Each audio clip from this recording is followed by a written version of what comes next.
Videoing it. What the? Across the city, people held up camera phones, struggling to comprehend what they could see. Whoa! Oh! What the? Holy! No! What? No, baby! No! Are we dangerous here? Yeah, we're dangerous. Oh my! Oh dear! Are you filming? Yes, I'm filming. Wow! Wow!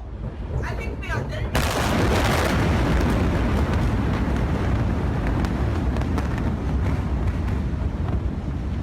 Let's go! Let's go down! Let's go! The utter chaos, panic, as people ran out into the streets, some barefoot, fearing they were caught in a massive earthquake. One man said he thought it was a nuclear explosion. They saw huge fireballs, a mushroom cloud. I saw a fire far away. Then there was suddenly an explosion. My mind just went blank. The first reaction was to run. I then heard another burst. I escaped and was running wild. I got blood all over my body. My friend sent me to the hospital. At the time it happened, it was very horrible.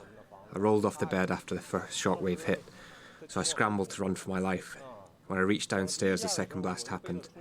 It's as if the sky collapsed. In a blink of an eye, the roof fell.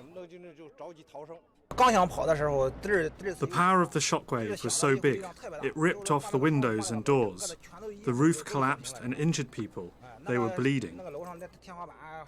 You could see it from space. Ignore the dark mass of clouds on the right of your screen. Look closely at the centre. We've circled it in red.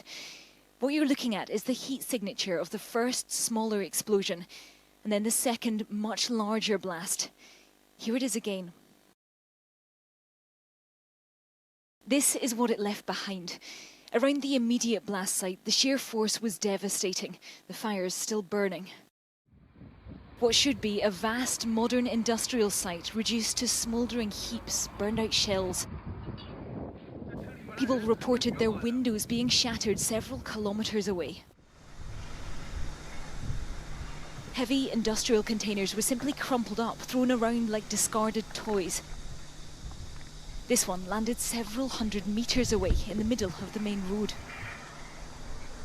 This man was driving past at the time. Sitting in what's left of his cab, he didn't want to speak on camera, but he told us the blast had blown his truck across the road. Clearly traumatised, he said his main concern now was how to get it fixed. Incredibly, Mr. Soon escaped with only superficial injuries. He was on duty as a security guard close by when he heard the first explosion. I'm a security guard and I work at a factory. I was working at the security booth and suddenly I heard the explosion. I lay down immediately but still got injured. The security booth was destroyed completely. The local hospitals are overwhelmed, dealing with hundreds of casualties. The Chinese military has been brought in to help. But there are concerns now about the substances that may have been involved. We're facing a very complicated situation, and we have a very short time to handle this accident. We want to prevent further loss. Before we're absolutely clear about materials in the explosion site, we must be very prudent and cautious, so we asked the military for their help.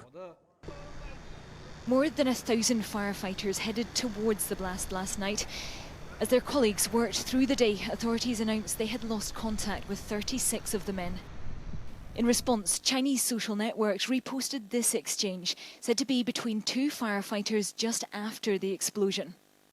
"I'm in the car heading to Tenggu," the first man writes. "Give me a call when you're back tomorrow," his friend replies. "If I can't get back," he says, "my father is your father. Remember, visit my mom's grave." His friend later posted that the firefighter was safe, but many more remain unaccounted for. We drove here from Beijing at 5 a.m. this morning to look for him. Until now, we have found nothing. We heard there were 7 fire brigades deployed and a lot of firefighters were killed, so we're very worried. This evening, tents were being set up in the city's schools to house some of the families now left homeless. Local volunteers were offering water and hot soup. Small acts of individual kindness on a day of such terrible destruction. Katie Stallard, Sky News, Northeast China.